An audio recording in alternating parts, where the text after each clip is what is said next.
a day of, sorry, I've got the recording in progress in my face.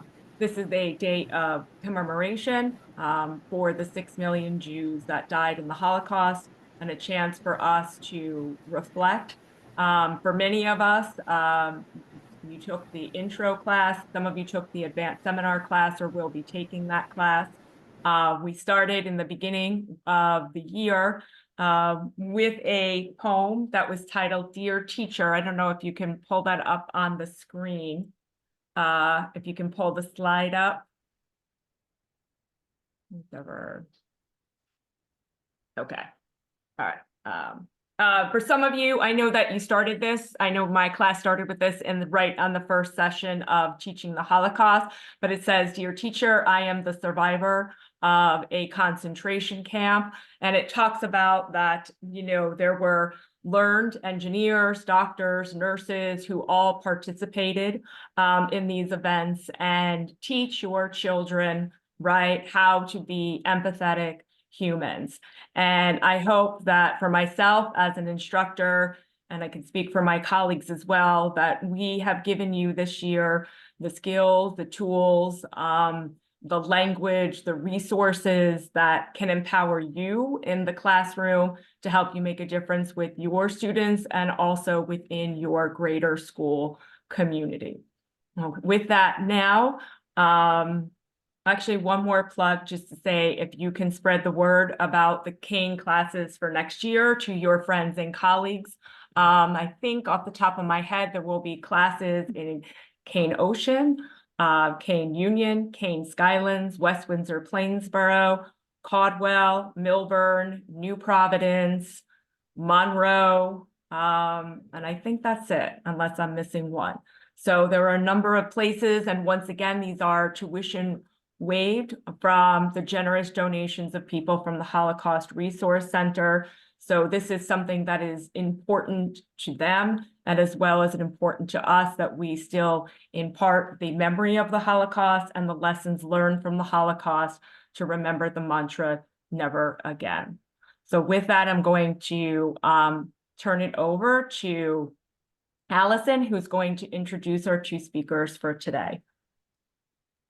Thank you so much, Mary. And I'm always so overwhelmed when we do programs like this, because right now we are sitting amongst 170 plus educators and people tangential to education who are committed to this idea of Holocaust education and prejudice reduction. And I honestly can't think of a better way to commemorate Yom HaShoah today.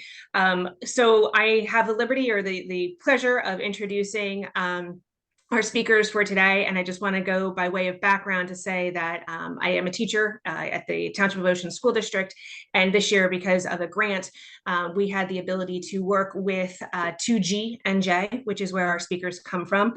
I asked one of the administrators in charge of that today about the program, and she said it's been a wonderful opportunity to create connections between survivor testimony and historical resources so that we can contextualize Holocaust education across disciplines. And I couldn't think of a better way to describe it myself. And the mission of 2GNJ is to enhance awareness of the Holocaust and to offer educational presentations to students, teachers, and the community. They strongly believe that education is a force that can address intolerance, promote respect, and affect positive change. So I can't imagine having better speakers with us today. We are lucky enough, and I actually want to take a really quick pause to give a shout out to another friend and colleague, Lisa Hanna, who helped establish this relationship with me and bring these speakers to Kean. So many thanks to her. We have with us today Dr. Fran Levin, who is the chair, and Sandy Rosen, who is the co-chair, and their bios are so impressive. Dr. Fran Levin has always had the Holocaust in the forefront of her mind as the child of two survivors who lived through Auschwitz and several other concentration camps. She feels a responsibility to speak to students as well as adults to tell them her family's powerful story and to continue their legacy. As a college professor for 24 years, teaching social justice and education and preparing teachers, she understands the power of education. Her doctorate from Rutgers University is in learning and teaching, and she hopes to bring that experience to students, teachers, and the community to advance Holocaust education in New Jersey. As an author, consultant to school districts, and speaker at various educational conferences, she also hopes to promote New Jersey's mandate to teach the Holocaust, as well as to helping students and adults understand the impact of hatred and anti-Semitism. Sandy Rosen is the child of Holocaust survivors and frequently asks the question, what have we learned from the past? With the staggering rise in anti-Semitism today, in addition to the steadily growing lack of tolerance and acceptance of diversity in others, Sandy believes that it is extremely important that we collectively change our course of behavior, and that we must use the Holocaust as a study plan to teach its impact on prejudice and racism. Sandy sees herself as a direct link to the legacies of her family and wants to impress upon others the strength and resilience the survivors demonstrated in overcoming their difficult histories. As survivors, Sandy's parents were true eyewitnesses to the effects of intolerance and hate, and she hopes that by recounting their story, she'll be able to speak for them. In addition, Sandy's reason for becoming involved in this group is based on the critical importance for education so that we, all of us, alter the current trajectory of hate and learn acceptance and respect for one another. She's a retired educator, and she has earned many certificates and degrees, and her professional career has included regular education, special education, child study team, and as an LDTC and a coordinator of special education. So in case you didn't get it, we have two exceptionally impressive people who are going to speak with us tonight to share their family stories and to help us again with that message of never again. At the end of both of their talks, they're going to speak for about half an hour apiece and share a slide deck with us, but we will not receive the slide deck. I want to be clear about that. It's just for them to use today. You can put questions in the chat, and when they are both done speaking, Mary, Jamie, and I will kind of mitigate that chat and go through a Q&A with our wonderful speakers. So without further ado, I would like to turn this over to Fran and Sandy and thank them again for being here with us tonight. Well, thank you for inviting us, first of all, to this Yom HaShoah event. Before we begin, I just wanted to tell you a little bit about our group, 2GNJ, Advancing Holocaust Awareness. And 2G, as you probably know, stands for Second Generation, which is what Sandy and I are. I just wanted to tell you how we started. I thought it was interesting. We were all members of a group, book club, and we read the book Unstoppable, which was about the Holocaust. And at that moment, we decided that we had to do something.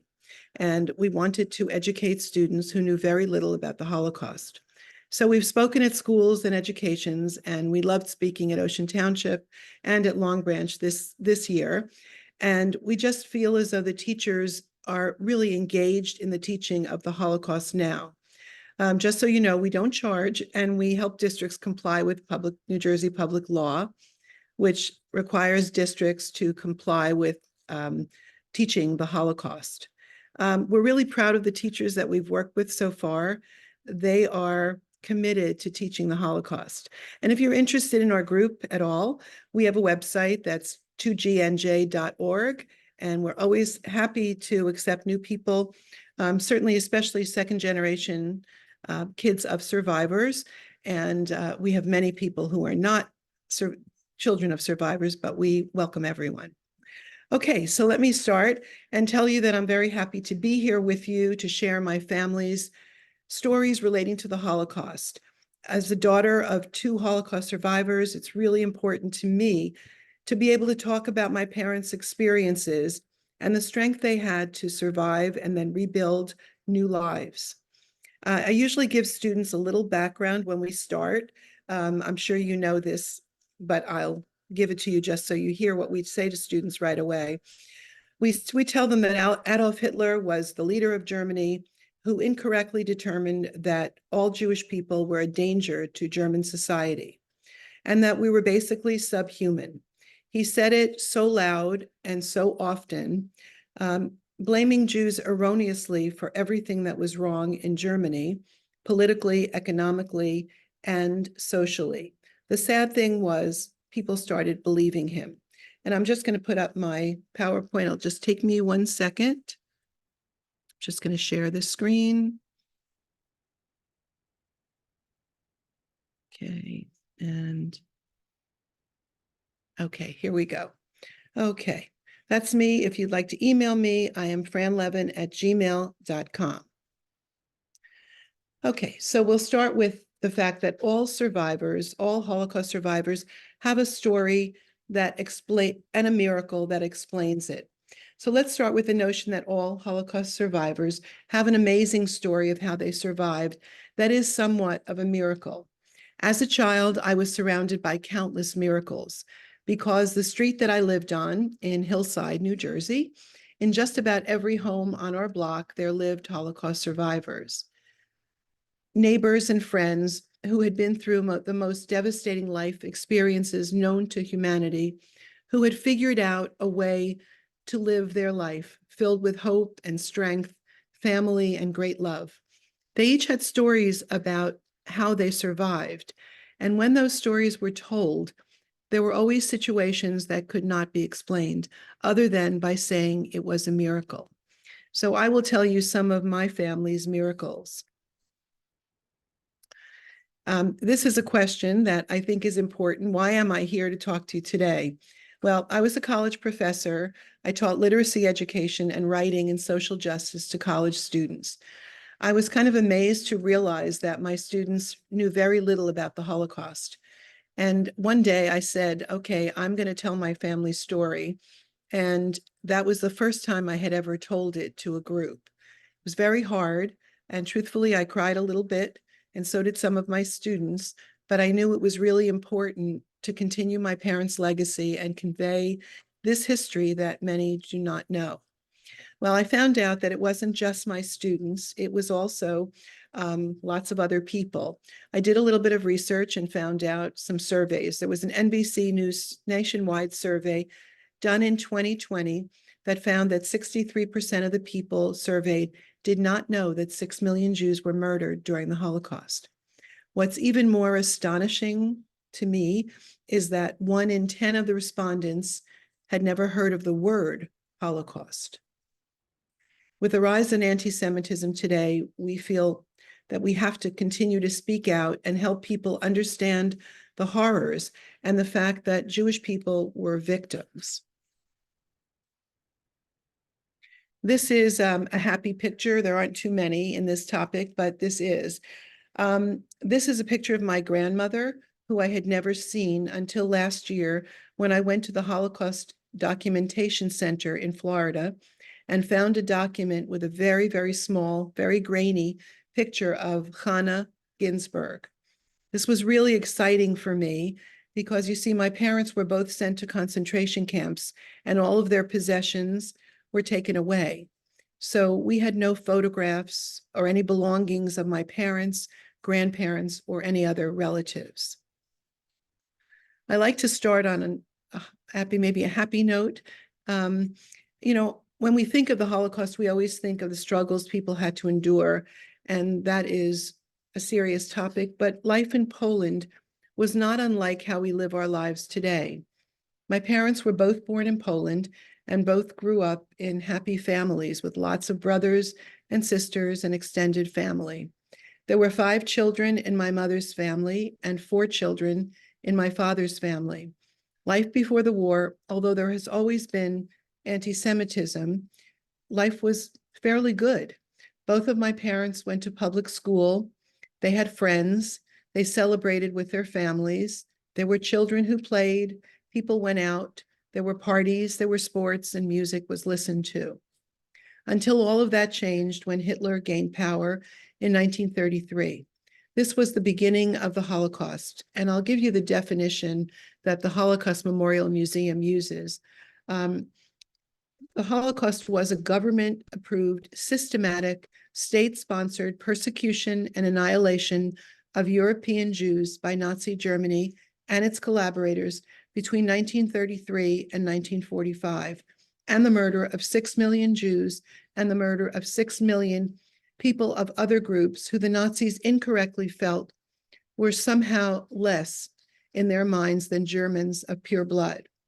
The Nazis believed that gypsies, also called Romas, disabled people, Jehovah's Witnesses, and young children, and many other people were not worthy to be part of the Aryan or German race. This slide shows a picture of the textile factory that my grandparents owned, as well as the apartment building where my mother grew up. My mother was born in the city of Lodz, Poland.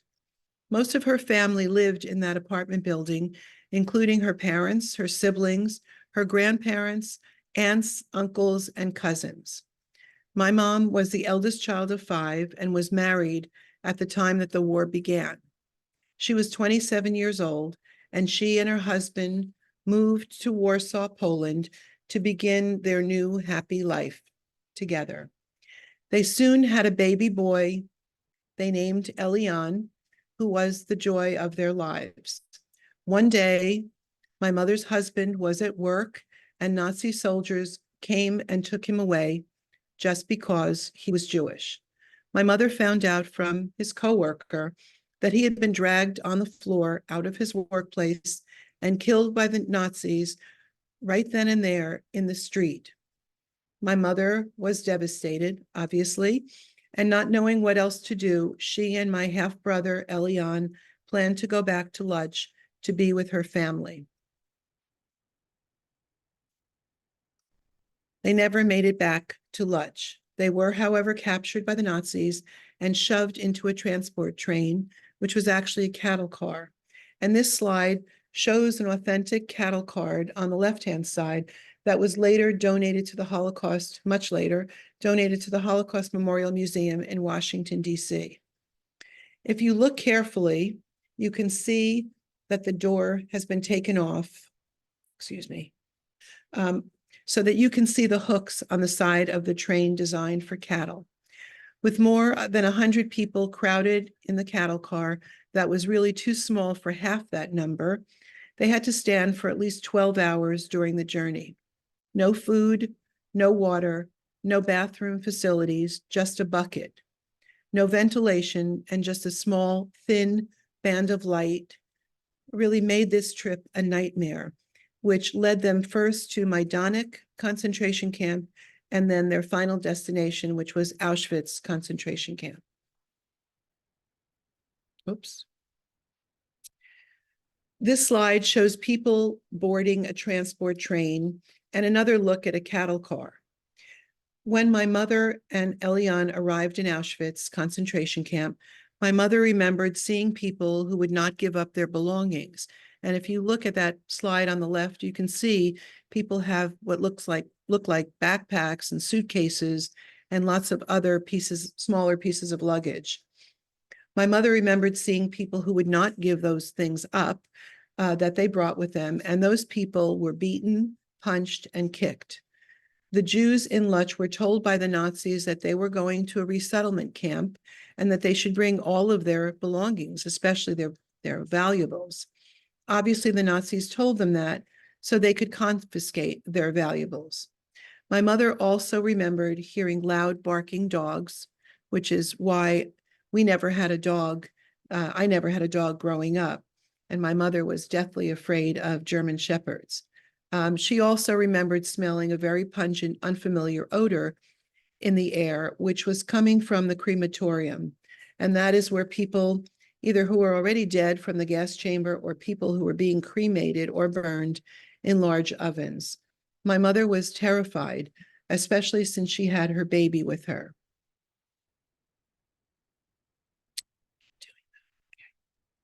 When they arrived in Auschwitz, there was a certain protocol, a procedure. The Nazis separated each person into a specific selection line, a line for those people who could work, a line for those who would die in the gas chamber, and a line for those who were necessary to the Nazis. Once the Nazis decided which line the Jewish people were going to be in, if they could work, they shaved the prisoners' heads, both male and female, to collect the hair to use to make blankets for the Nazis. They gave out prison clothing and then tattooed their forearms with their prison number. My mother, who was young and healthy, was in the line for people who were able to work.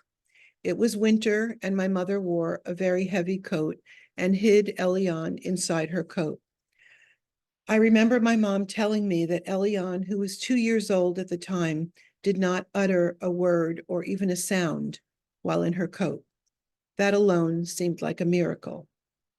When the Nazi SS soldier walked down the line to inspect the people and reached my mother's place in line, he noticed a lump in her coat. He pulled the coat open, took Elian, held him for a moment, and then threw him up in the air and shot him. How could anyone do such a thing? It's beyond me and probably beyond all of you. Clearly, the Nazis could do it. They taunted and killed people for no reason. It didn't matter if they were children or elderly. It didn't matter. It was an evil culture where certain human beings seemed to them to have no value. When I heard that story, I wondered how it was that my mom seemed so normal and happy as I was growing up. I never truly figured out the answer to that question. I do believe that she was able to put the tragic memories away someplace in her mind because that was the only way that she could move forward. She said that she was determined not to let the Nazis win. I asked her many times if she hated the many groups of people and countries that did not help the Jewish people. And her answer is one that has really defined my way of thinking. She said, I saw what hate could do, and I can't live my life that way. Ultimately, she had to learn to live a new normal. And thankfully for my brother and me, she did. I wanted to show you this map because I felt that it was very telling.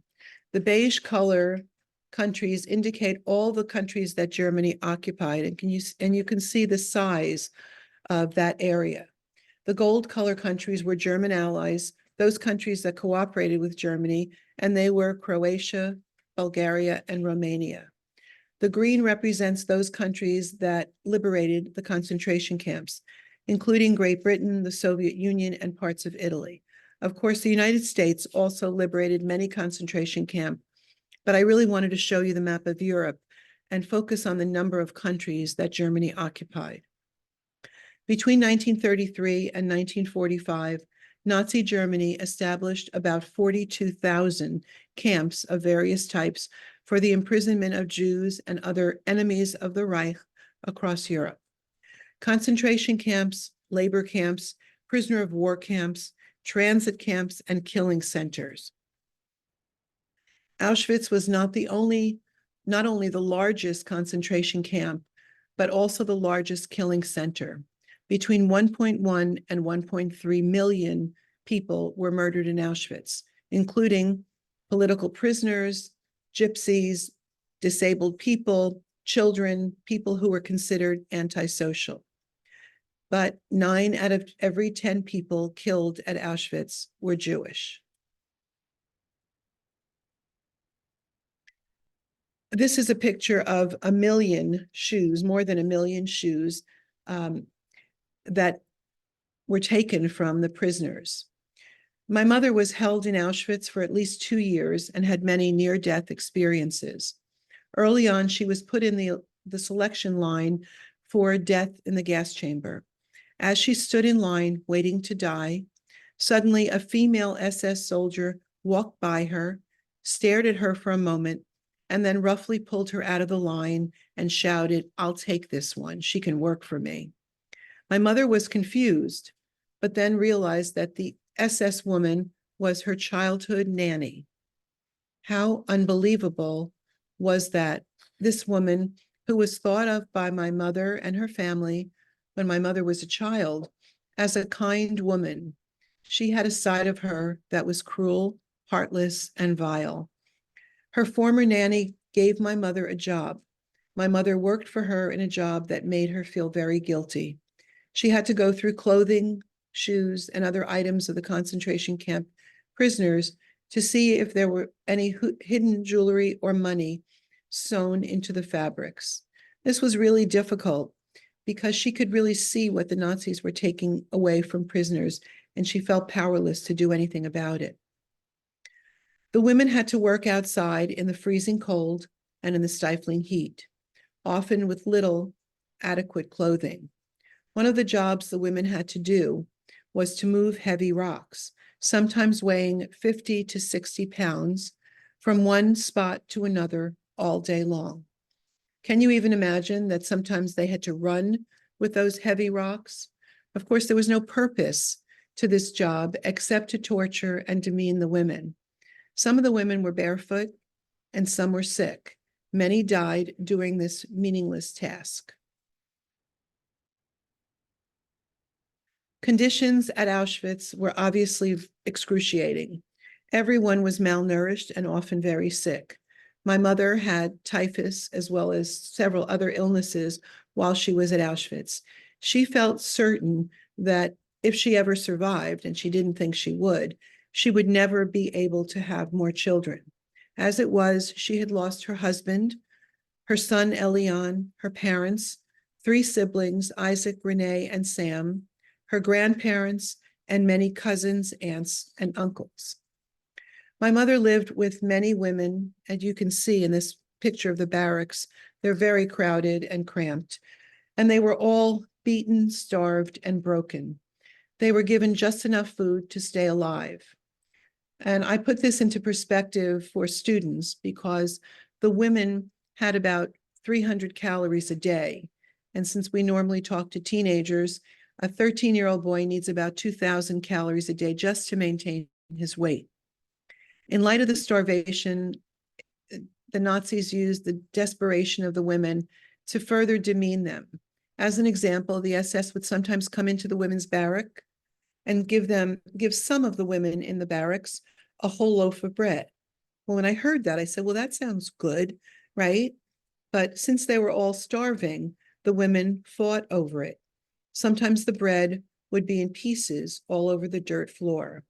This was clearly another way to dehumanize them. While I was growing up, my mother always wore long sleeves in public to hide her concentration camp number 46986, tattooed on her forearm by the Nazis. She always felt that people would look at her number and think that she was somehow a criminal. When I was a child and asked her why she had that number, because that was way before anyone else had tattoos, except maybe people in the Navy or in the armed forces, but she told me that it was her phone number and she couldn't remember it, so she put it on her arm. Later in life, she went to a dermatologist and had him get rid of the tattoo. She said to me that that experience liberated her all over again. I don't know if you can see the wording, but this was, my father's family owned a lumber mill in Lublin, Poland. My father was also married and had 2 children, a boy and a girl, whose names and ages I was never able to find out. It was too painful for him to talk about. I asked my dad twice, and he said, and I quote, "I just can't talk about it now. Someday I'll tell you, but just not now." Well, I hugged him, and I never asked him that question again. My dad had 4 brothers who also worked at the lumber mill. One day he came home from work, and his family was gone. He later found out that the Nazis came to his home and killed his wife and 2 children. He was never able to find out what happened to his brothers and an aunt who lived with them.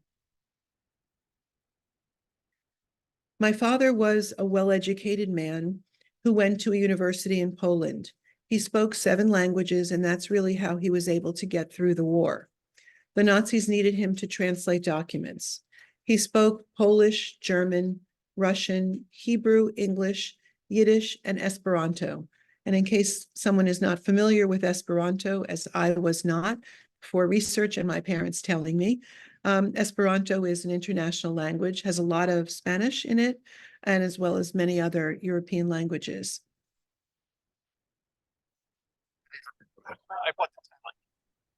It's impossible. Like you have to book. Okay, this slide shows a partial list of the concentration camps that were well known. And I put these specifically because they were concentration camps where either my parents were or people who I knew. However, there were over 1,000 concentration camps across Europe. My father was eventually captured by the Nazis and sent to several concentration camps, including Bergen-Belsen, Dachau, and eventually Auschwitz, Birkenau. Since he spoke so many languages, he was considered necessary by the Nazis. He had to translate many documents, some very simple and some complex. many of which were very important in terms of attacks in various countries and cities. My father told me that sometimes he would intentionally make mistakes, maybe change a number here or there, maybe misspell a city so that the Nazis might be thrown off. He had a unique opportunity to help in that he had information about attacks which certainly saved lives and averted attacks on Jews and Jewish areas. That made him a hero in my mind. I never asked him exactly how he did that, and I really wish I had. He was a very kind, gentle, extremely smart man who I've always admired. My father gave important information to the resistance, who were mostly Jewish men and women who fought the Nazis in many different ways and did their best to stop the Nazi terror. Some were prisoners in a concentration camp. Some were partisans who were a secret organized group who fought in the woods, but all were fighting to stop the Nazi terror. Many people believe that the Jews did not fight back, but that was not true. Before the war, German Jews believed that they were an integral part of German society. Some of their families had been there for 3 generations. They were doctors, lawyers, business owners, tailors, carpenters, and everything in between. They never could have imagined that they would be targeted and tortured and killed. They had no weapons. They were very peace-loving people, but they soon found ways, they had to fight back. There were many, many resistance fighters. Through my research, I have found that some prisoners were going out of the concentration camps to work in factories as slave labor. Vendors would also be going in and out of the camps, bringing food and supplies to the Nazis. So apparently there were opportunities to get messages to the resistance. My father had this unique opportunity to help in that he did have information to share. After my parents came to America, my father felt that it was his responsibility to talk about what he went through during the war with the hopes that it would never happen again. He wrote for the Anti-Defamation League in their newsletter and shared stories about the Holocaust and anti-Semitism. He was very passionate in his work and spoke to many, many different audiences. So many of the stories that he told stayed with me, and I will tell you a few of them. Some are just in my head and can't get out of there. Anyway, there were death marches, long marches where men were dying because of the extreme cold. They were malnourished or just physically sick. Some of the Nazi SS made prisoners do unconscionable things and belittled them as they obeyed. In the freezing cold weather, they made them wear little clothing and told them to jog in place. The first one to stop would be shot. They laughed at them as they jogged, and they actually did shoot the first one who stopped jogging and fell to the ground. Killing was not a big deal to the Nazis. They killed for entertainment. It was as if the people they were killing were not human. There were so many stories that clearly exhibited the cruelty of the Nazis, but there are a few that were exceptionally cruel, and I felt this one was. The Nazis gathered about 100 men who were in the camp, and they had them form a circle around one man. This man had done nothing wrong. He was just chosen to be placed in the middle of the circle. The SS said that every man had to take his turn and punch the man in the middle, and if they did not hit him hard enough, they would be shot. So every man did it, and the ones who hit him lightly were killed. My father said it was heart-wrenching. After it was over, the man in the middle was shot and killed. The Nazis' singular purpose, again, was to find ways to humiliate and demean the prisoners to further instill their incorrect belief that Jewish people were subhuman. I chose this slide. I don't know if you can see it carefully, but there were some happy faces in this picture, as well as an American flag. In most of the other pictures that I looked at about liberation, the people looked like skeletons, and they were not yet feeling the impact of their freedom. And somehow I felt for maybe 7th graders, it might be hard to look at those people who really didn't look like people anymore. When my mother was liberated from Auschwitz, she wanted to go to a displaced persons camp to recover. And as all survivors wanted to do, she wanted to figure out what she was going to do next. She went to several displaced persons camps, and they were all full. People in each DP camp elected a leader to take charge, to make decisions based upon the needs of the people, to make sure everything was going well. My father was the leader of the DP camp in Regensburg, Germany. When my mother got to Regensburg, at least her third DP camp, she was again told that the DP camp was full. She wasn't having any of that. She demanded to see the leader of the camp. My father came out, and I'm going to quote his words because he said this many times. He said, "I took one look at her and said, she can stay. And then I spent the next 6 months chasing her. She finally fell in love with me, and we were eventually married in Germany." My brother was born in 1947 in Regensburg, Germany. My mother and father, as most survivors did, put ads in all the Jewish newspapers across Europe to try to see if any of their family had survived. Only one did in my mother's family. It was my mother's youngest brother, Peter. My uncle's friend, they were in a DP camp, found a newspaper while he was reading in the bathroom, which was actually an outhouse. The newspaper had an ad saying that Laura Ginsburg was looking for her family. And you can see, I think you can see Ginsburg Luba in this slide, and that was her name in Polish. My mother placed many ads, each looking for a specific member of her family whose fate she didn't know. The ad my uncle's friend found was the ad she placed for her brother, Peter. That was a miracle. And they both said that that was meant to be. Uncle Peter took a train to the DP camp in Regensburg, and there was a very happy reunion at the train station. My mother and my uncle remained very close to each other for the duration of their lives. And my Uncle Peter kept this ad in his wallet until the day he died. When my uncle was 17, he, along with my grandmother, whose picture I showed you, Hannah, were sent to the Lodz ghetto. German troops occupied the city of Lodz in 1939 and then established a ghetto in Lodz. More than 160,000 Jewish people were trapped in the Lodz ghetto, and many, many died due to the harsh living conditions, lack of food, water, crowded conditions, and sickness. I'd like to give you the sense of how crowded the Lodz ghetto was. And this information I looked up yesterday for the group we spoke to yesterday. So I don't know where all of you live, but maybe someone lives in Marlborough, because there are about 40,000 people who live in Marlborough in an area of 30 miles.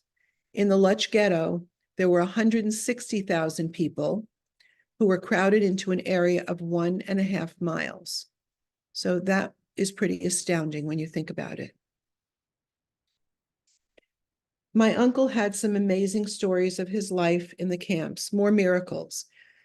This to me is amazing. When he arrived at Auschwitz, he met a guy whose name was Sam Eisenberg. They were in line together, and Eisenberg asked my uncle if they could switch identities, because Eisenberg believed his parents were on the next transport train and he wanted to see them.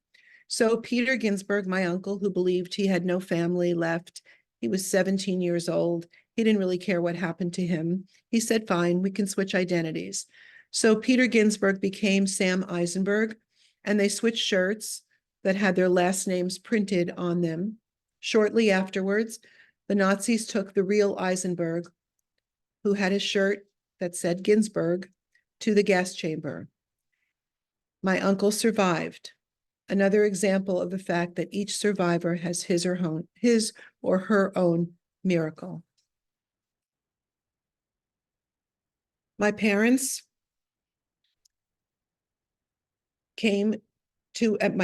my brother and my uncle came to America on a ship called the Bremen on January 2nd, 1950.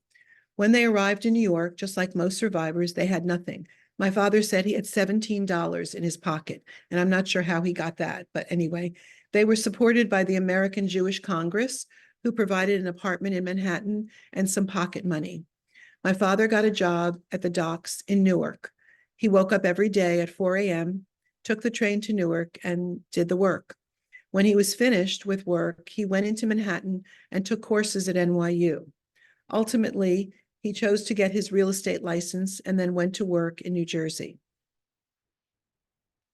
This is a picture of my parents when they first arrived in America, Laura and Morris Silberreich.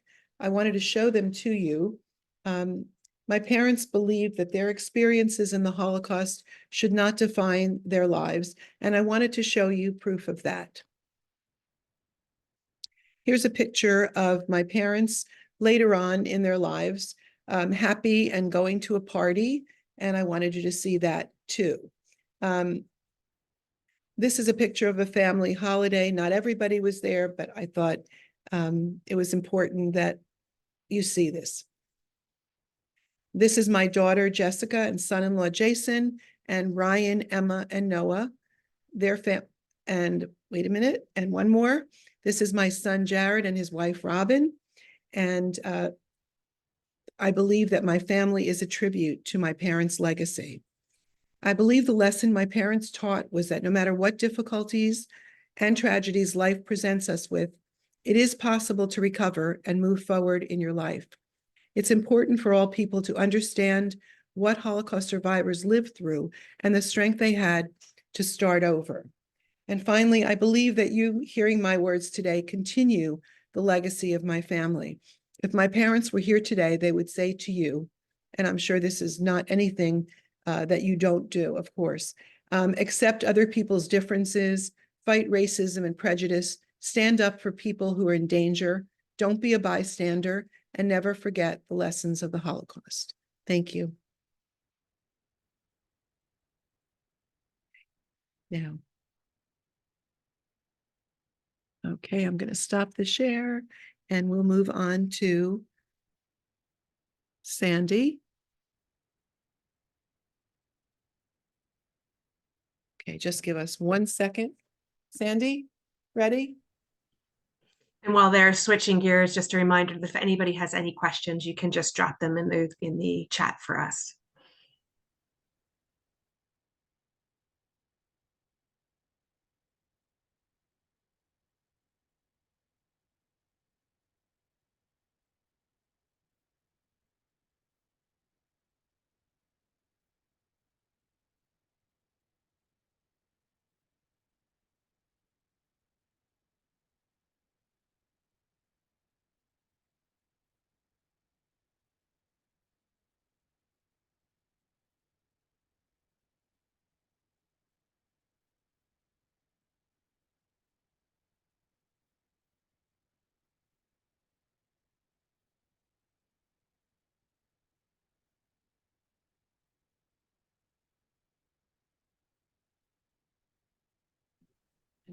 Okay, can everyone hear me now? Okay, thank you. What I wanted to say is thank you for inviting us to join you. Like Franny, sharing family stories is very significant to me. Both of my parents were Holocaust survivors. I was born in Germany. We came to this country when I was 2 years old. I learned to speak English when I entered kindergarten. I was fortunate because in addition to my parents, I had a grandmother, an aunt, and an uncle, all who survived the Holocaust. My grandmother was the source of some of my stories. My mother, my aunt, and my uncle all contributed to the Spielberg Foundation's Shoah program, and they provided video testimonies of their experiences. As you know, we're living at a time of extreme hatred and violent anti-Semitism. Anti-Semitism has been on the rise since 2020, particularly in New Jersey, and it's even more so today. There's a lot of work to be done for people to develop tolerance and respect for one another. The lessons of the Holocaust are lessons on the dangers of prejudice and group-targeted hate. I hope that you understand that you as an individual can make a difference. Research has shown that students who learn about the Holocaust through survivor testimonies may have greater comfort with people of different backgrounds. that may have a greater openness to viewpoints and that are different from their own, and a greater sense of responsibility to help others who are less fortunate. The Holocaust was not inevitable. The Holocaust took place because individuals, groups, and nations made choices and decisions to act or not to act. Individuals made choices to be an upstander or a bystander. All of us are part of a group, either by skin color, by economic status, by academic skills, by religion. It is important to practice tolerance and respect and to understand the unfairness and the inequities of group-targeted hate. France, Germany, Poland, Hungary, Greece, these were all civilized societies, and yet many citizens of those countries stood by, or worse, helped to round up their neighbors and watched as they were taken away and killed. How is it possible for people to behave in that way? My parents were the true eyewitnesses to the effects of intolerance and hate. I believe that Holocaust education helps people understand the importance of individual choices and decisions, and the importance of speaking up against any stereotyping. Someone recently asked me if telling my family's story was a dark experience for me. There were many years that I could not tell my family stories, but once I focused on the strengths that the Holocaust survivors demonstrated in rebuilding their lives, I was awed by the resilience of the survivors. My parents were driven to compartmentalize the losses of the people they loved. They were driven to move forward toward a future in a new country with a new language, new customs, and little social, emotional, or financial support. I see my parents as heroes for building respected and happy lives.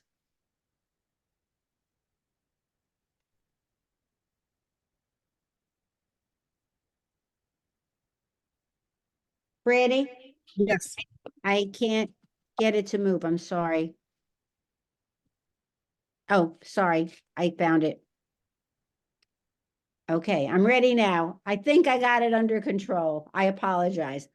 This is a picture of my dad. He was born in the city of Lodz, Poland. It was one of the largest Jewish communities in the world.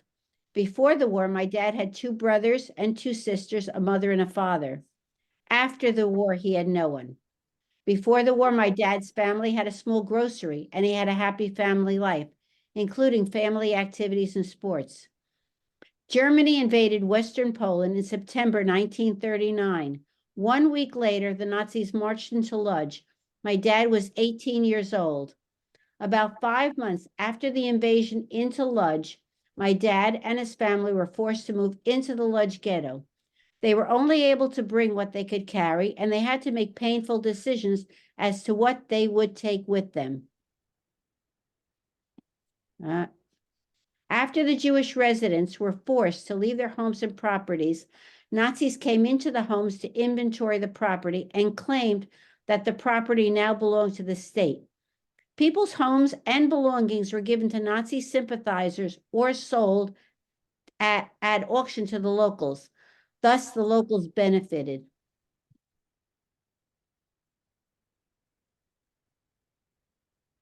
The Nuremberg race laws were officially put into operation in Germany in 1935. But even before the invasion of the Nazis into Poland, the prejudices against the Jewish people in Poland spilled over from Germany. Once the Nazis invaded Western Poland, the Nuremberg race laws were official in Poland. The Nuremberg race laws made Jews legally different from their non-Jewish neighbors. These government-sponsored laws deprived Jews of their citizenship, their rights, their businesses, their way of earning a living, and their property. Jewish doctors, lawyers, teachers, business people, tradespeople were no longer permitted to practice their professions.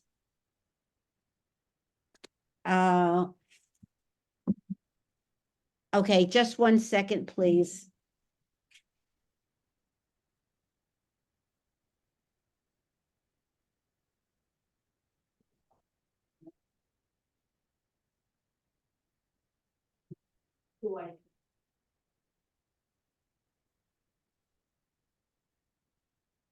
Oh, that's it.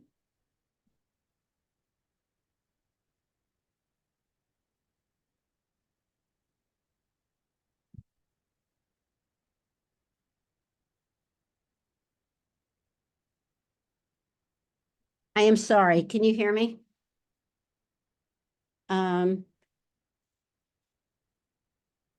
Yes, you should plug it in anyway. Okay. Okay. They were no longer able to practice their professions, and relationships between the Jews and the non-Jews were prohibited. So 2 children who had been friends before the war were no longer able to be friends because of the Nuremberg laws. My dad and his family were forced to wear a yellow Jewish star, making them more easily identifiable and also making them more easily targeted for abuse. This decree was designed to create a gulf between the Jews and the rest of the population. The Lodz ghetto was a sealed ghetto with double barbed wire fencing and orders for the police to shoot anyone who approached the border of the ghetto. No one went out. Postal mail was eliminated early in 1942, and so the residents were totally isolated. You're looking The at the Ponderosa? The Nazis used the ghetto to contain the Jewish people by segregating them in the Lodz ghetto. It would be easier for the Nazis to transport them to a concentration camp. My dad and his family were forced into rundown homes with very poor plumbing. On the average, there was 1 room for every 3 people. Due to the overcrowding and poor plumbing, it was inevitable that people would be getting sick. There was a lack of medication to treat the epidemics of diseases, and doctors had to choose who they would treat. This is a picture of the city of Lodz. The ghetto area is shown in green. The ghetto was about 1.5 square miles, as Franny mentioned. 3 months after my dad and his family were forced into Lodz ghetto, there were 160,000 residents living within the 1.5 square miles. At one point, the ghetto housed 240,000 residents. The Nazis used the Jewish residents for forced labor to manufacture supplies, especially uniforms for the Nazi military. My dad was a weaver. Lodz was the center of the textile industry in Poland. Work was compulsory for everyone between the ages of 10 and 65. Without working, one could not get money, nor the extra meal that was distributed at the factories. Without work, one could be sent to an extermination camp. About 3 years after the ghetto was established, there were more than 70 workshops within the ghetto. Some believe that as long as the factories thrived, the Lodz ghetto residents would survive. Jewish people did not know, especially in the early years of the war, that later they would be shot, worked to death, or sent to extermination camps. Because of the productivity, the ghetto did survive until August 1944. However, ultimately, the ghetto was liquidated. The Nazis used something called collective punishment to threaten and to keep the Jews in line. This meant that if an individual planned to do something outside the Nazi rules, he or she was putting their family and often other families at risk. It was almost impossible to smuggle food into the ghetto because of the heavy security. Nazis used food as a means of control, and the residents of the ghetto were dependent on the very small rations provided by the Nazis. I watched a short documentary of the Lodz ghetto, and it was a scene of a child who was licking the outdoor steps of a home to lap up some spilled soup that someone had carried. The only legal currency in the ghetto was the ghetto mark, specially created ghetto currency. Faced with starvation, my dad's family traded their remaining possessions and savings for this ghetto money. Thus, they were left with very few belongings. People were always hungry. The Nazi plan was for starvation to be a major factor in the Jews dying in the Lodz ghetto. Fuel was extremely scarce, and people burned whatever they could to survive the harsh Polish winter. The Jewish residents were physically powerless against the Nazis. Despite the horrible conditions, the Jews tried to create some normalcy in the ghetto. Special kitchens were set up to feed young children whose mothers worked. Schools were not permitted, but despite the severe penalties, an underground educational system was set up.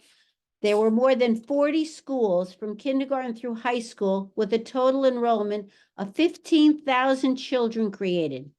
This is extremely impressive because the Jewish ghetto residents believed that it was important to educate the next generation. They wanted to prepare the children for future lives. Approximately 2 years after the ghetto was established, a wave of mass deportation camps to concentration camps took place. People were being taken daily to concentration camps. My dad's parents decided that it would be better for my dad to try to escape from the ghetto and to move east toward the Soviet Union. It was difficult for my dad to escape and difficult for him to leave his family. My dad's escape would put the family and others at tremendous risk. It is important to recognize that the conditions in the ghetto until that point even were so severe that the people were already depleted both emotionally and physically. However, it was decided that my dad would travel with 2 cousins. I was told that as the 3 young men walked along, my dad wanted to stop and rest, and the other 2 continued to move forward. My dad found his 2 cousins dead on the road. It is important for you to know what was going on in the Soviet Union to better understand my dad's story. The area of Eastern Poland was taken over by the Soviet Union, with Joseph Stalin as the leader. Stalin had hopes of industrializing the Soviet Union, which was a vast area of land with proportionately fewer people. It would be difficult for Stalin to achieve his goal without more of a labor force. Beginning in 1939, when Hitler invaded Western Poland, Jewish refugees from Western Poland tried to move into Soviet-controlled Eastern Poland. The Jewish people thought that they were escaping to a better situation. Stalin created a workforce from the Jewish refugees by arresting and imprisoning these people as political prisoners. These political prisoners were sentenced to a prison labor camp called a gulag. At the Soviet border, my dad was asked what he would do after the war. He answered that he planned to return to Lodz to be with his family. My dad was arrested as a political prisoner and transported to a gulag near Siberia. Stalin used the slave labor of the gulag to perform grueling work. Prisoners were given crude, simple tools and no safety equipment. Some workers spent their day cutting down trees or digging at frozen ground with hand saws and pickaxes. Others mined coal or copper and had to dig up dirt with their bare hands. Due to the cruel labor conditions in the gulag, my dad experienced terrible nightmares throughout his life. The political prisoners lived alongside the criminal prisoners and were terrorized by the criminal prisoners. I remember my dad saying to me, "Sandra, you can't believe how bad one person could be to another person." The gulag was surrounded by barbed wire with guards and watchtowers. It was overcrowded, no bathroom facilities, no medicines, smelled, and poorly heated barracks. Life was violent as well as brutal. My dad was required to complete his assigned tasks in exchange for his food ration. The basic food was a thin soup, and the prisoners were fed only if they fulfilled their work quota. The workday was up to 14 hours a day in extreme weather. During the day, prisoners ate outside if they were provided with food.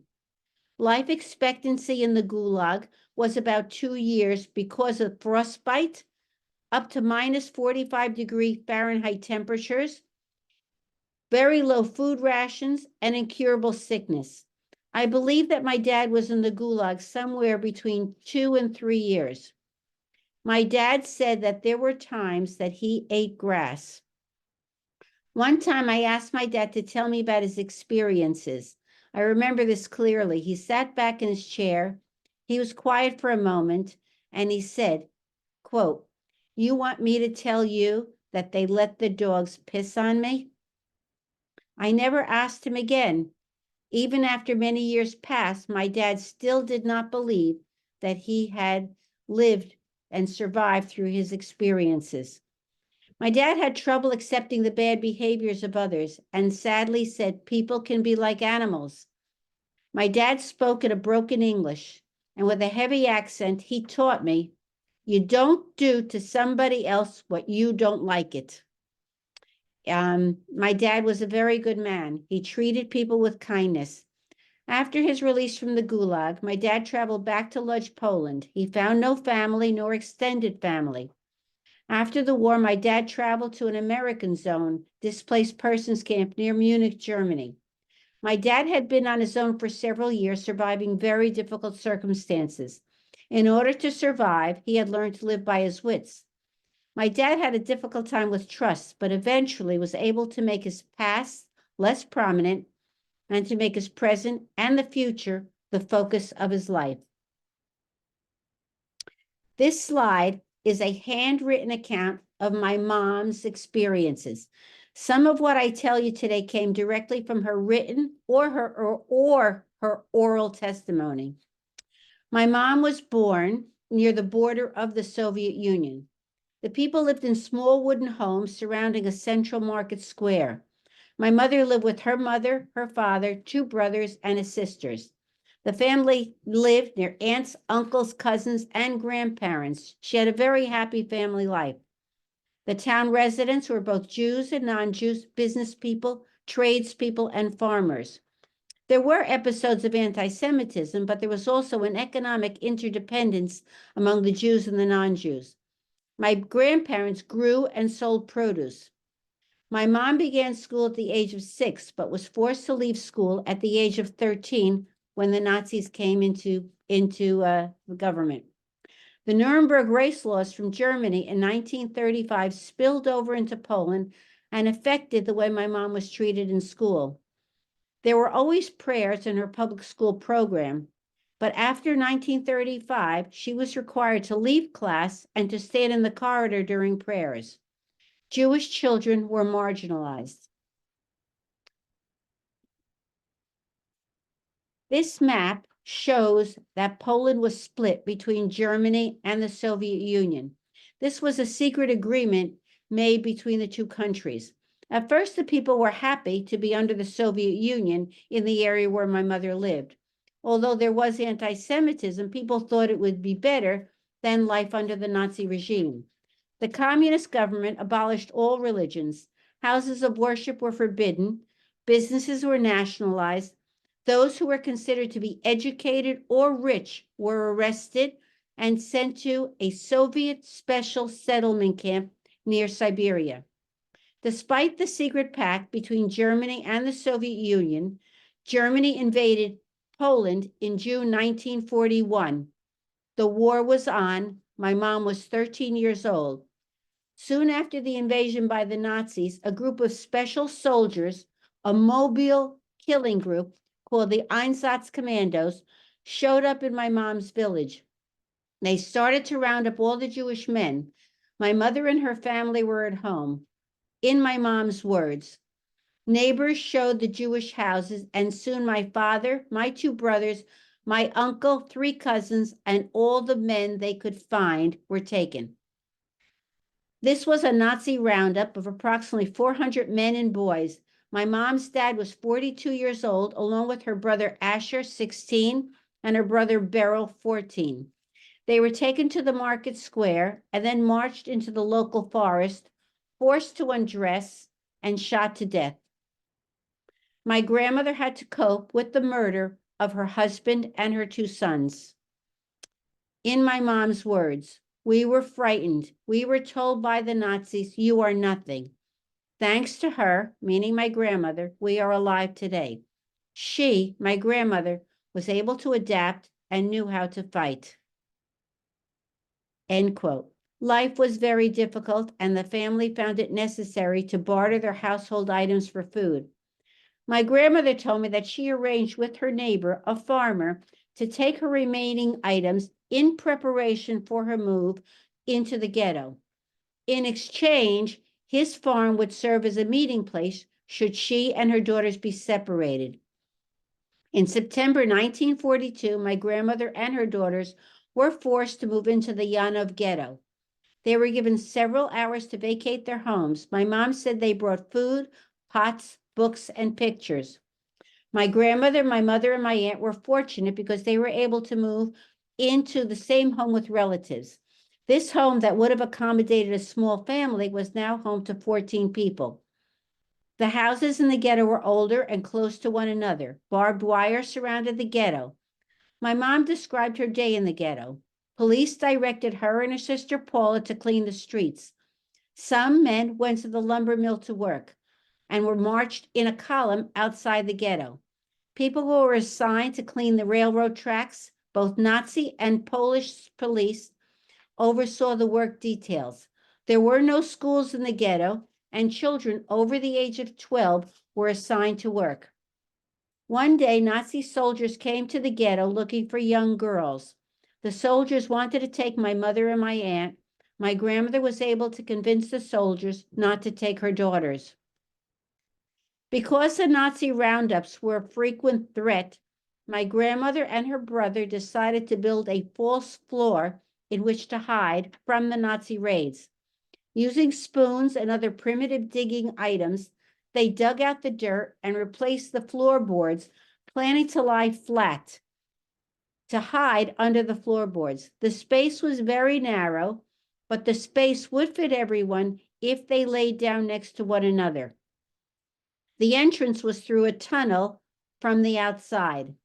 The ghetto was not in existence very long before the Nazis decided to liquidate the ghetto and murder the residents.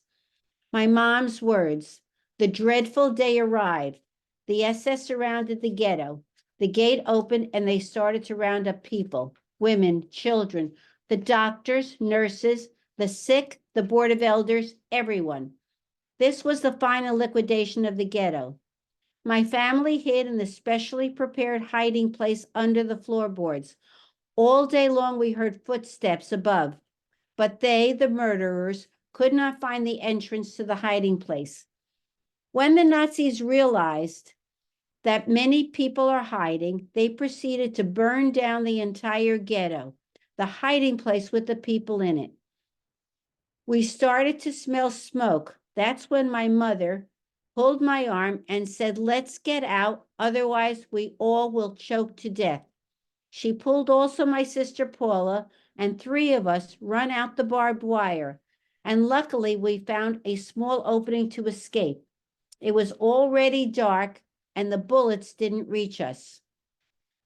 My mom and my aunt ripped their clothing getting through the barbed wire, but miraculously made it out alive. In the chaos of the fire all around, and the soldiers and machine guns shooting at them. My mother and my aunt were separated from their mother. My mother's words, quote, "We ran through the fields in the dark. We lost our mother. I started to cry, and so did Paula. We felt lost." As had been prearranged, my mother and my aunt made their way to the farmer's home to wait for their mom. When the 2 young girls arrived, the farmer saw them from across the field and started to chase them carrying a stick. He told them to go away and never to come back. He said if they returned, he would bring them to the Nazis. They walked along in the dark, saw an open barn, and hid inside. My mom told me that while they were hidden in the barn, Nazis came into the barn looking for Jewish people who had escaped. But my mother and my aunt remained hidden in mounds of straw. My grandmother told me that when she arrived at the farmer's home looking for her children, the farmer locked her in a room, leaving his wife to watch my grandmother. It was during that time that my grandmother learned that her daughters were in fact alive. The farmer went to report her to the Nazis. My grandmother broke a window, climbed out, and ran into the nearby forest. After a few days, my mother and my aunt thought that they should walk in the direction in which they were born and raised. The 2 girls settled in the bushes, not knowing what they should do next. A few days later, my mother and my aunt saw a woman in the woods. My mom said, quote, "When she came closer, We heard her calling our names. Paula, Fania. That was our mother looking for her 2 daughters. They ran into one another's arms, unable to speak. My mom said that my grandmother believed that a higher power brought them together. As my mom told this story, she said, I know I'm going to have nightmares from this. This is a picture of a mother and her 2 daughters living in the woods. Although my mom's story is somewhat unique, there were others who had similar experiences. My grandmother, my mother, and my aunt stayed in the woods a few days and foraged for food, eating wild mushrooms and blueberries. My grandmother decided that it would be safer to move into the larger forest. My mother said, quote, in the daytime, we rested in the bushes, and after dark, we walked to our destination. My mom said that my grandmother went to the local farmers to beg for food and for a shovel. My mom's words, she, my grandmother, thought that a shovel would be helpful to dig a hole in which to hide. Mother was smart. We dug a hole in the ground to accommodate 3 of us. Then we gathered branches for cover. Then we went inside. Once a week, Mother went to the village to beg for bread or potatoes. We ate raw potatoes because we had no fire. She tried to save her 2 young daughters. The hole was not an ideal place to live, but we were alive. We were the only 3 women in the forest of Kritishin. There were wolves in the forest, and at night we could hear wild animals howling. I was very much scared. A few days later, they went deeper into the woods when they found a cousin, Brunya, who survived the slaughter and had been hiding in a hole. Brunya encouraged the 3 of them to walk deeper into the Zavishi forest, a very large forest surrounded by swamps. In the Zavishi forest, there was a group of Jewish resistance fighters who were hidden. It was necessary to wait for the river to freeze before they could cross the river to go to this larger forest. In December 1942, they were able to walk across the river. They walked many miles over several nights, and they found the Jewish resistance fighters, also known as partisans. This was a group of about 30 men who had escaped from the Nazis. Their job was to disrupt the Nazi military movements by derailing trains. My mom described the partisan campsite. Quote, they had water, flour, fire, and pots. This campsite was a great improvement from the way my mom lived in the forest, living in a hole in the ground. The 3 women were desperate for food, and my grandmother asked the men for food. The men had concerns about including a woman and with her teenage daughters, and they told the women they couldn't help. Just before my grandmother turned to leave, she saw the innards of a horse hanging on a tree and asked why the group was wasting food. They were using the branches of a tree like a refrigerator because it was so cold outside. My grandmother and her daughters were very hungry, and my grandmother was able to negotiate that she would prepare the food in exchange for the partisans, permitting the 3 of them to stay. My grandmother Anna became the cook for this group of partisans. If any of you saw the movie Defiance with Daniel Craig, the Bielski partisan group, which was about 1,200 people, was down the road from where my mother lived with the partisans. We took my mom to see the movie. I asked her for her thoughts after she had seen it. Her response was, in the movie, they had houses. We lived under the dirt. My mom lived in an underground shelter. She and her family dug a hole, and they supported the sides of the hole with wood, and they camouflaged the roofs to blend into the forest floor using branches. My mom said that the winter temperatures were sometimes below 0. There was constant hunger and a frequent threat of raids by Nazis and local gangs who were hunting the Jews. The local gangs sometimes posed a greater threat to the Jewish partisans than the Nazis. The Nazis were often afraid to go deep into the forests. My mom said that 2 men were out begging for food, and one was killed because he refused to leave the Nazi collaborators to the partisan camp. The other was able to escape. The partisans were forced to steal, trade, or beg in order to survive. At times, the partisans did receive help from the local villagers, but more often they couldn't count on that help. Some of the lack of help was because of the widespread anti-Semitism, and some was because of people's fears of being severely punished for helping. My mom said, quote, everyone was afraid, no trust among anyone, Jews and non-Jews. Hunger was the motivator. Everyone was on their own for food. My mom said that Nazi helicopters dropped bombs into the woods and their living quarters were destroyed. The people were forced to move from place to place to avoid discovery.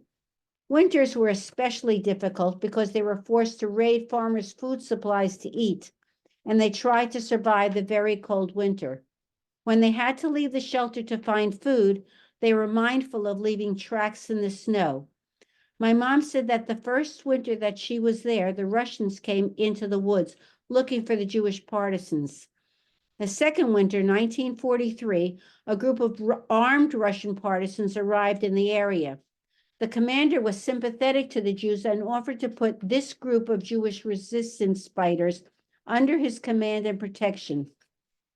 My aunt joined the fighting brigade, whereas my mom was too young and was part of the Fighters Support and Supply Unit.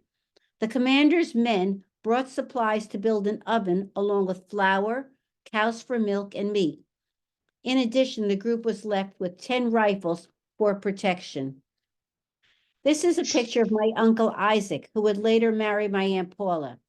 He was designated as the commander of this unit. This is a picture of him as a partisan. He was a very fast runner, and his job was to set the explosives under the railroad tracks in order to derail the trains carrying the military supplies. The Russians airdropped supplies to their soldiers. My mom's job was to retrieve these packages. My grandmother had the assignment to walk with a bag on her back, begging for food from the locals. My mom described the bunker. They lived under the ground in a swampy area. Every night it was necessary to remove approximately 20 pails of water from the swampy bunker. Tree branches covered the top of the bunker. Hygiene was a problem living in the open forest. People dealt regularly with lice infestation. My mom said it was challenging surviving the bad weather and staying warm in the cold. They used melted snow for water. My mom's words, we adapted how to survive like animals. In 1944, my grandmother, my mother, and my aunt were taken by the partisans out of the forest to a liberated area. They were there for several months. There was a typhus epidemic. My mom and my grandmother took ill. My mother was hospitalized. She recovered weighing 90 pounds at the age of 16. In the spring of 1945, they traveled to a displaced persons camp in New Freimann near Munich, Germany. Back to my dad. After traveling to Lodz and not finding family, my dad traveled to the same displaced persons camp. DP camps were organized for the survivors who were unwilling or unable to return to their pre-war homes. Anti-Jewish violence had not ended with liberation. There were reports that Jews were killed if they tried to return to their hometowns. The story that I heard was that my dad was flirting with my aunt and followed my aunt home to her house where he met my mother. This is a picture of my mother and my father looking at one another. My mom is 17 years old. She was always under the protective care of her mom, whereas my dad had learned to take care of himself. My dad traveled by motorcycle, he traded on the black market, and he did whatever he needed to do to survive. My mom and dad were an unlikely match. This is my Aunt Paula and my Uncle Ike, and they had developed a relationship when they were together in the woods. This is a picture of my dad, my Aunt Paula, and my Uncle Isaac when they were already in the DP camp. My parents, like other survivors, were desperate to put their lives on course. They wanted to marry, to have families, and to rebuild their lives. This is a picture of my mother and father at their wedding. My parents met in 1945. They married in 1946. I was born in 1947. Like other children born in the DP camp, I was named by my parents for someone who was lost in the Holocaust. Births in the DP camp were seen as a victory over the Nazis. This is a picture of the house in which I lived in the DP camp with my mother, my father, my grandmother, my aunt and uncle, and my twin cousins. My mom and dad had a goal. They wanted to build a life together. We traveled by ship to the United States in 1949. My grandmother followed in 1950, and my aunt and uncle with their twins arrived in 1951. This is a picture of my parents when they were in America. My mom and dad were married for 36 years. They worked very hard to establish themselves in the United States. My parents eventually owned their own home. They educated 2 daughters. They watched their family numbers increase. My dad lived to enjoy 3 grandchildren. My mom attended college and law school graduations and the weddings of 4 of her grandchildren. At the age of 55, my mom graduated from high school with her GED. My mom enjoyed 5 of her great-grandchildren.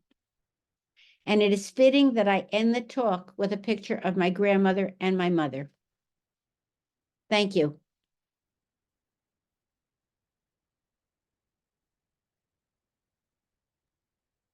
Thank you to both of you so much. We really, really appreciate you sharing your family's stories with us. And if you haven't seen in the chat, there is just so much gratitude there for sharing your family stories with us, and lots of comments about just how important it is to hear these stories and to share them with us.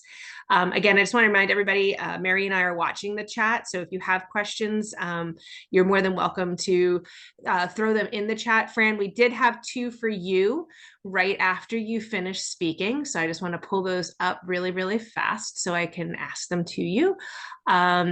The first was, did your mother speak about what happened, or did she just write about it write about her experiences, excuse me. So did your mother speak to you, or did she just write about her experiences? And also, did either your mother or father return to Germany or other places after coming to the US? So I don't know if you want to answer either or both of those.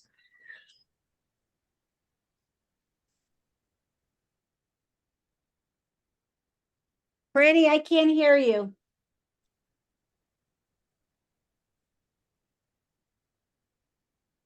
You have to unmute yourself.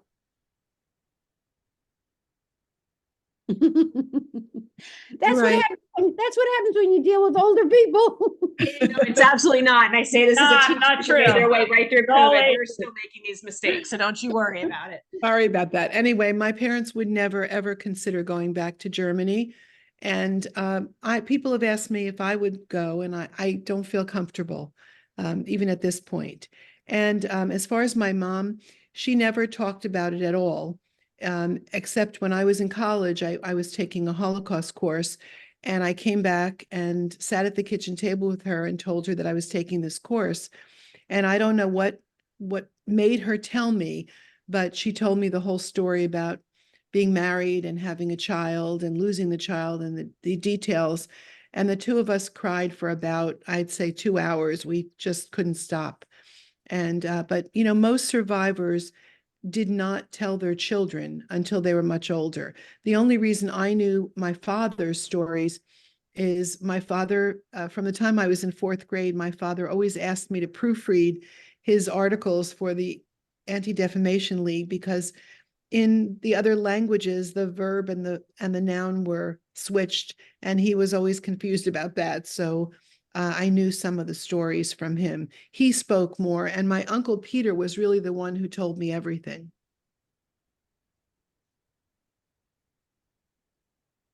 Very much for sharing that. I don't know if we have any other questions from anybody. I'm just checking to make sure. Again, I don't know if you can see the chat, but it's just so much gratitude in here. Oh, here we do have one. How are you? Can we apply what you have learned from the Holocaust to the current climate of anti-Semitism and anti-Zionism we are living with today? Well, I'll speak for myself and then I'm sure Sandy can speak. We are very, very afraid of what's happening today in this country because it is very reminiscent of what happened in early Nazi Germany. And it's very scary. We don't, we do a lot of presentations in schools, and if any of your teachers are interested, we're happy to do it. It's really our pleasure to do these presentations, and we also do professional development. But we don't talk about what's going on today because I feel as though, we are biased and we cannot kind of look at the situation and not be frightened. And I don't want to pass that on to other people. So we just talk about how we can teach the Holocaust, how we can teach about hate, prejudice, racism, intolerance, and so forth. I don't know if you want to chime in. I do. One of the issues in teaching the lessons of the Holocaust is to focus on critical thinking so that the student can actually assess what's fair, what's not fair, what doesn't sound right. We want to stress the opportunity to build empathy, to build social conscience. And you mentioned it before, the social conscience is an important aspect. And you can't just accept stereotypes because I could be your friend, I could be a not nice person, and I should be judged, obviously, independently than a group. And so group targeted hate is always an issue. And it's a frightening time for Jewish people right now because people have lost sight of that.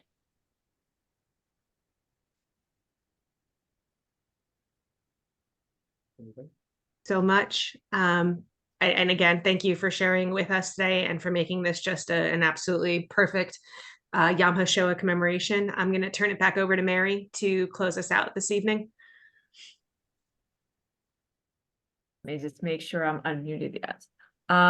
Thank you, Sandy. Thank you, Fran, for so much for taking the time to share your parents' stories with us. I know that these are not easy stories to tell, but a lot of times, as we know that hearts impact minds. So these stories of students developing empathy and hearing these stories are a great way for us to connect and to remember and commemorate the Holocaust. So I want to thank you again for taking the time to do that. As you read in the chat, as Allison said before, there's a lot of gratitude and praise for what you have done. And I know that it's not easy to do. Everybody else, I just want to thank you for being here tonight. To thank all of the students who have been participating and the instructors for the time that they have put in and their dedication and commitment to teaching the Holocaust in their classrooms, whether it be through identity, we and they, the number of themes that we talk about this year, and also teaching the hard history. So thank you, everybody. Happy summer. We have about 6 weeks left in the school year. Wish all the best. Thank you. Thank you. Thank you very much for inviting us. Thank you so much for being with us. We really appreciate it. It was more than we could have hoped for. So thank you. Thank you. Bye-bye. Bye-bye. Night, everybody. Good night. Thank you. Thank you so much.